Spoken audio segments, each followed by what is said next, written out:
Hi everyone.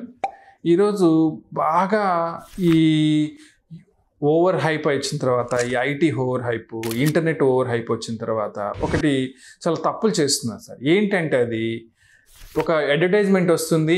ఈ advertisement ఇది తీసుకున్నారంటే, ఈ 30 టాబ్లెట్స్ తీసుకున్నారంటే మీ వెయిట్ 10 కిలోస్ తగ్గిపోతుంది, ఈ 30 టాబ్లెట్స్ తీసుకున్నారంటే 20 కిలోస్ తగ్గిపోతుంది అనేది ఒక అడ్వర్టైజ్మెంట్ చూసేసి డైరెక్ట్గా వాటిని పర్చేజ్ చేసేసి వాటిని తెలుసో తెలియకో ఏదో ఒక రకంగా వాడేసి దానివల్ల వచ్చే నష్టాలతో చాలామంది వస్తున్నారు. ఇప్పుడు ఏం నష్టాలు? అది పడకపోవటం వల్ల కిడ్నీ మీద ఫెయిల్యూర్స్ అవ్వటము, సడన్గా ఎలర్జీస్ రావటము, ఇచ్చింగ్ రావటము, అండ్ దానివల్ల జరిగే లాభాల కన్నా నష్టాలే ఎక్కువైపోతున్నాయి. సో ఎప్పుడైనా కానీ మీరు ఈ అడ్వర్టైజ్మెంట్ బేస్డ్ పైన ఒక మెడికేషన్ తీసుకుంటున్నారు, దాని బేసిస్ ఏంటి తెలియకుండా తీసుకుంటున్నారంటే అనర్థాలే ఎక్కువ జరిగే అవకాశం ఉంది.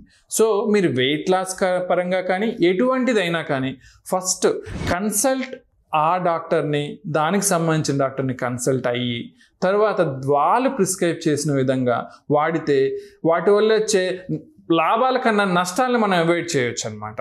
ఫస్ట్ ఆఫ్ ఆల్ ఇలాంటి మరీ ఇన్ఫర్మేటివ్ మరికొన్నటువంటి హెల్త్ టాపిక్స్ గురించి తెలుసుకోవాలనుకుంటే మా ఛానల్కి ఫాలో అవ్వండి.